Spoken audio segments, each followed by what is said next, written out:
وَاذْكُرُوا، اب وہ اسپیسیفکلی وہ آیات آ گئی ہیں جو پاکستان کے حوالے سے ڈاکٹر صاحب نے فٹ کی تھی. وَاذْكُرُوا، اور یاد کرو وہ وقت، اذ انتم قلیل مستضعفون فی الارض، جب تم تعداد میں بڑے تھوڑے تھے مکے میں، ٹھیک ہے، اور کمزور بھی تھے.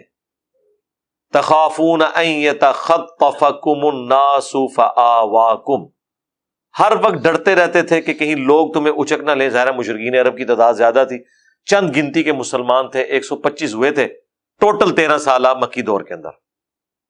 پھر اللہ نے تمہیں پناہ دی، یعنی ہجرت مدینہ ہوگی، تمہیں ایک آلٹرنیٹو بیس مل گئی. وَأَيَّدَكُمْ بِنَصْرِهِ، اور اس نے اپنی طرف سے تمہاری مدد فرمائی. وَرَزَقَكُمْ مِنَ الطَّيِّبَاتِ، اور تمہیں اپنی طرف سے پاکیزہ رزق دیا. لَعَلَّكُمْ تَشْكُرُونَ، تاکہ تم شکر گزاری کی روش اختیار کرو. بالکل یہی کیس مسلمانوں کا بھی تھا.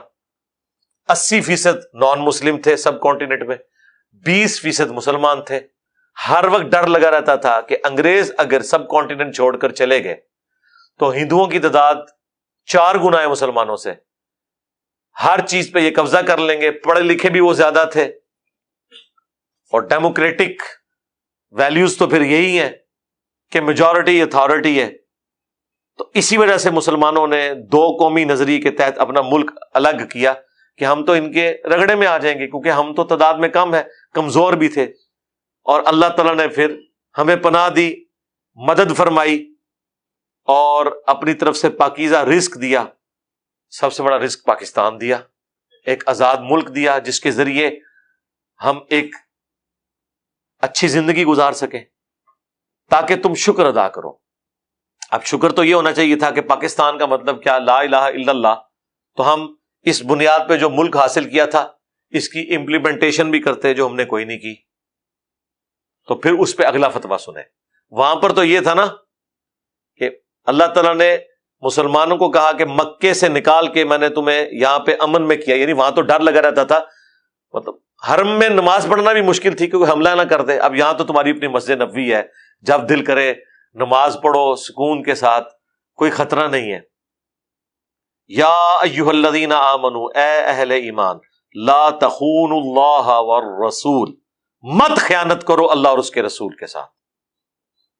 وَتَخُونُوا أَمَانَاتِكُمْ وَأَنْتُمْ تَعْلَمُونَ، اور نہ اپنی امانتوں کے اندر خیانت کرو حالانکہ تم جانتے ہو. تم نے جو اللہ سے وعدے کیے ہوئے ہیں، پہلے تو لوگ وعدہ بڑا اچھا کرتے ہیں نا، اس کے بعد جب وہ ریسورسز ملتے ہیں، کتنے لوگ ہیں پولیٹیکل لیڈرز بھی، وہ کہتے ہیں ایک دفعہ ہمیں اوپر آنے دیں، دیکھیں انشاءاللہ ہم سب کو سیدھا کر دیں گے. سب کو کیا سیدھا ہوتا ہے؟ سارے ٹیڑے اپنے ساتھ لگا کے خود سب زیادہ ٹیڑے ہو جاتے ہیں. تو اللہ تعالیٰ ہمارا دیکھنا، اب خیانت نہیں کرنی. تم وہاں کہتے تھے نا کہ ہمیں ذرا آزادی ملے، ہماری بھی کوئی سرزمین ہو، تو دیکھو ہم نے مدینہ تمہیں دیا.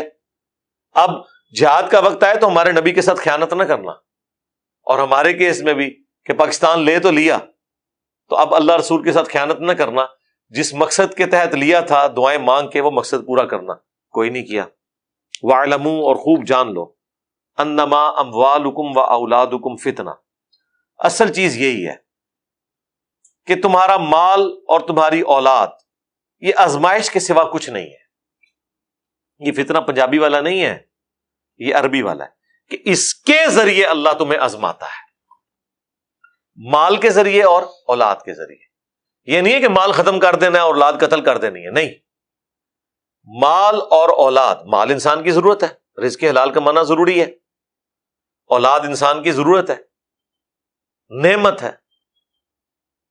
اگر یہ قرآن و سنت کے مطابق چلے اور آپ کے لیے صدقہ جاریہ بنے.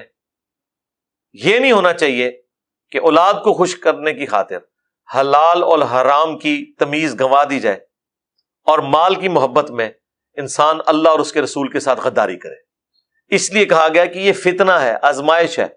جب آزمائش ہے تو اللہ تعالیٰ مال اور اولاد کے ذریعے انسان کو آزماتا ہے. کتنے لوگ ہیں وہ مال کی محبت میں یا اولاد کی محبت میں دین کے راستے سے ہٹ جاتے ہیں. یعنی جو حرام خوریاں کر رہے ہیں، بچوں کا پیٹ بھرنے کے لیے کر رہے ہوتے ہیں نا، ان کو نہیں پتا کہ یہ جو کچھ وہ حرکت کر رہے ہیں آخرت کے اعتبار سے تو اپنے پیٹ میں بھی دوزخ کی آگ بھر رہے ہیں حرام کما کے ان کے پیٹ میں بھی. تو یہ تو آزمائش ہے. تو یہ نہ ہو کہ مال اور اولاد کی محبت کی وجہ سے اللہ رسول کے ساتھ خیانت کر دو اس زمانے میں بھی یونیورسل ٹروتھ تھا، آج بھی یونیورسل ٹروتھ ہے۔ وَأَنَّ اللَّهَ عِندَهُ أَجْرٌ عَظِيمٌ، اور بے شک اللہ کے ہاں بڑا اجر ہے۔ یعنی دنیا میں اگر کسی شخص کو کوئی تکلیف کاٹنی بھی پڑی تو آخرت کا اجر تو باقی ہے نا۔ وہ اجر ایسا ہے جو نہ کم ہوگا اور نہ ختم ہوگا، اور دنیا آخرت کے مقابلے میں حقیر بھی ہے اور ختم بھی ہو جانے والی ہے۔ دنیا سونا بھی ہوتی نا اور آخرت مٹی بھی ہوتی، تب بھی آخرت کی تگودو ہونی چاہیے تھی، وہ ہمیشہ رہنے والی ہے۔ لیکن یہاں تو بالکل الٹ ہے، دنیا جو ہے وہ حقیر ہے اور آخرت کی ہمیشہ کی زندگی اور ہمیشہ کی نعمتیں انسان کا مقدر ہونے والی ہیں اللہ اور اس کے پیغمبر صلی اللہ علیہ وآلہ وسلم کی اتباع کرنے کے سبب۔ تو انسان کو اس طرف جانا چاہیے۔